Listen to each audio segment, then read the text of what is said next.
dalam acara Bincang Perkawinan bersama saya, Paulus Subianto.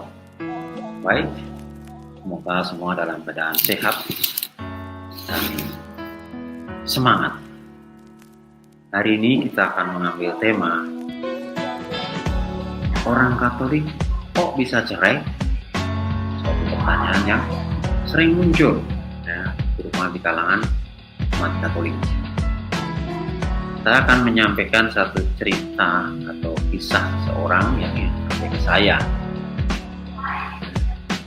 Ada seorang wanita, seorang ibu tepatnya, seorang anak masih usia sekitar 10 tahunan lah. Itu datang, dia bercerita, dia mengatakan bahwa dulu dia menikah secara Katolik, gereja Katolik maksudnya, dengan seorang pria. Tapi ketika perkawinan baru berjalan mungkin sekitar 4 tahun, 5 tahun, dia punya anak satu, suaminya meninggalkan dia. Dan tidak pernah kembali. Dan dia mendengar, dan memang nyatanya begitu, bahwa si suami ini sudah hidup bersama. Ya, tadi aku mengatakan kawinnya, mungkin kawin dengan cara lain, soal lain, dia sudah hidup bersama dengan wanita lain, dan juga punya anak. Sehingga si wanita ini harus berjuang sendirian membesarkan anaknya. Sampai anaknya mungkin dia sudah berusia 9, 10 tahun. Jadi bertahun-tahun dia harus berjuang sendirian tanpa suami. Pada awalnya dia masih berpikir bahwa ya konsekuensi dari perkawinan Katolik yang monogami, yang tak terceraikan, maka saya harus bertahan sampai nanti suami saya bertobat dan kembali. Itu pikirannya.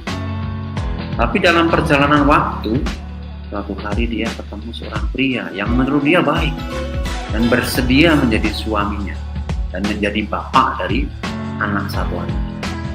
Dan dia merasa cocok dan dia ingin menikah dengan si pria ini, tetapi terkendala karena dia masih terikat perkawinannya yang lama dengan Katolik dengan suami yang telah meninggalkan.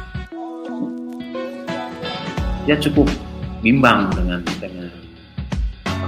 kondisi seperti saya harus menikah. Saya ingin menikah secara Katolik, tapi tidak bisa karena saya terikat yang lama. Lalu harus bagaimana?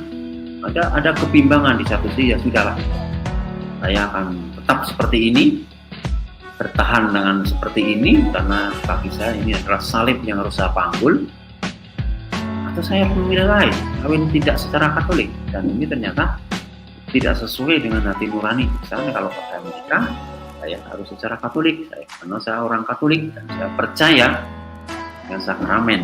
Nah, itu jadi persoalan. Akhirnya dia mencoba apa solusinya. Lalu dia mendatangi pastor paroki, berbincang-bincang, berdiskusi, bersharing, bercurhat. Akhirnya si pastor ini memberi solusi, bagaimana, kenapa kamu tidak mengurus pembatalan perkawinan? Nah, dia tidak tahu apa itu pembatalan perkawinan kan? Ya, apa itu pembatalan perkawinan? Atau yang sering disebut anulasi. Nah, akhirnya dia mengikuti saran itu, ya, dengan berbagai macam cara dia mengajukan pembatalan perkawinan. Lalu ada petugas pengadilan gereja, yang saya disebut dengan tribunal, ya, yang mulai diselidiki dan sebagainya, dan semuanya cukup memerlukan waktu yang cukup panjang dan melelahkan begitu juga, ya, karena pembatalan perkawinan itu tidak sama dengan perceraian, ya.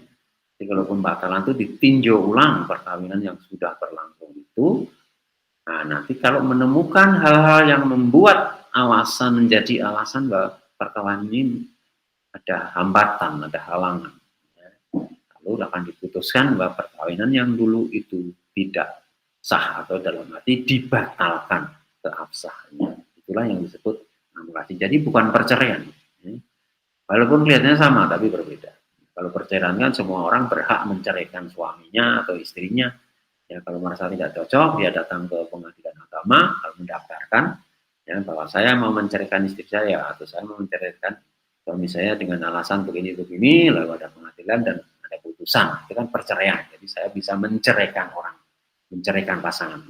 Tapi kalau pembatalan itu harus mendaftarkan, ditinjau lagi perkawinan yang sudah berjalan sampai memang ditemukan alasan bahwa memang perkawinan ini layak untuk dibatalkan. Jadi yang dulu itu ada kesalahan, entah itu penipuan, entah itu ada informasi yang tidak disampaikan secara jelas, misalnya, nah itu orang berhak mengajukan apa yang disebut anulasi perkawinan, pembatalan perkawinan.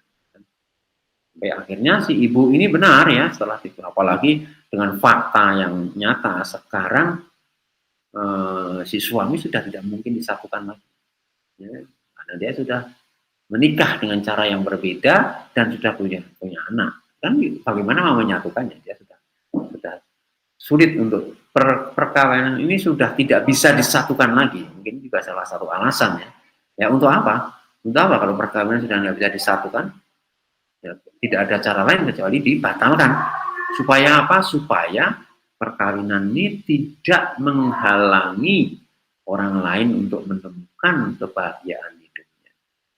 Kalau si ibu ini tetap terikat pada perkawinan lama, maka dia kehilangan peluang untuk membangun hidup barunya dengan orang pasangan yang baru. Oleh sebab itu dia harus dibebaskan. Dan akhirnya memang setelah sabar dan tekun akhirnya mendapat keputusan bahwa dia sudah mendapatkan keputusan bahwa perkawinannya dengan yang lama sudah dianulasi, sudah dibatalkan. Dengan demikian dia bebas, liber, dia available, dia berhak untuk menikah dengan orang yang baru sejauh semuanya memenuhi syarat-syarat sebagai perkawinan, dia boleh melakukan lagi. Dan akhirnya dia menjalani itu, walaupun banyak orang yang mulai berkata, loh, kawin Katolik kok bisa cerai? Kuncinya seperti itu masih ada. Karena apa? Pemahaman tentang anulasi dan perceraian masih kurang disosialisasikan di kalangan umat. Ini yang ingin saya ceritakan, mudah-mudahan bisa menambah wawasan kita dalam masalah-masalah yang terkait dengan perkawinan. Terima kasih. Sampai jumpa di lain kesempatan.